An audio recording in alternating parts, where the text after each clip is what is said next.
వందే వందారు మందారం ఇందిరానంద కందళం అమందానంద సందోహం బంధురం సింధురాననం. ఓం శ్రీ గురుభ్యో నమః. నేను మీ ప్రదీప్ని. ఇప్పుడు మరొక విషయం చెప్పడానికి ఈ వీడియో అందరి కోసం చేయడం జరుగుతుంది. సమాజంలో ఉన్న మరొక అద్భుతమైన సమస్యకి పరిష్కారం నేను చెప్పబోతున్నాను. ఆరోగ్యమే మహాభాగ్యం అన్నారు. కాబట్టి మనం ఇప్పుడు ఎక్కువగా బాధపడుతున్నది చాలా మంది high or low BP, blood pressure. అంటే మరి రక్తంలో ఉన్నటువంటి రక్తపోటు అంటారు దీని తెలుగులో.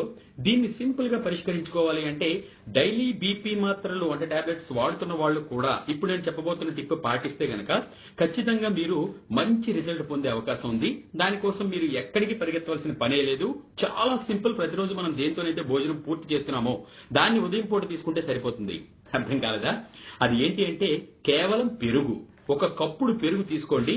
ఈ కప్పుడు పెరుగులో 2 వెల్లుల్లి రెబ్బలు. ఈ వెల్లుల్లి అంటే దేశవాళీ వెల్లుల్లి. మనకి మామూలు కూడా దొరుకుతుంటే పెద్ద పెద్ద అవి కాదు. దేశవాళీ వెల్లుల్లి చిన్నగా ఉంటుందన్నమాట. 2 రెబ్బలను తీసుకొని వాటి పై పొట్టు తీసేసి వాటిని చిన్న చిన్న ముక్కలుగా కొట్టుకొని లేదా దంచైనా సరే మార్నింగ్ లేచిన తర్వాత బ్రష్ చేసి గానీ చేసే ముందుకు గానీ పరగడుతూ గానీ పర్వాలేదు. పెరుగు కప్పు అంటే హోటల్స్ లో ఇస్తారు కదా, ఆ పెరుగు కప్పులో ఈ ముక్కలుగా చేసి కలిపేసుకొని దాన్ని గనక సేవించినట్లయితే మీకు ఖచ్చితంగా మీ బీపీ అనేది, బ్లడ్ ప్రెషర్ అనేది టాబ్లెట్స్ కూడా వాడక్కర్లేని పరిస్థితిలో పూర్తిగా మీకు నయమైపోతుంది.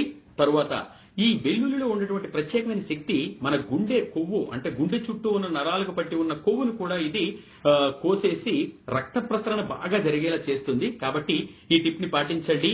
వచ్చిన రిజల్ట్ నాతో కూడా షేర్ చేసుకోండి. Thank you very much. నేను మీ ప్రదీప్.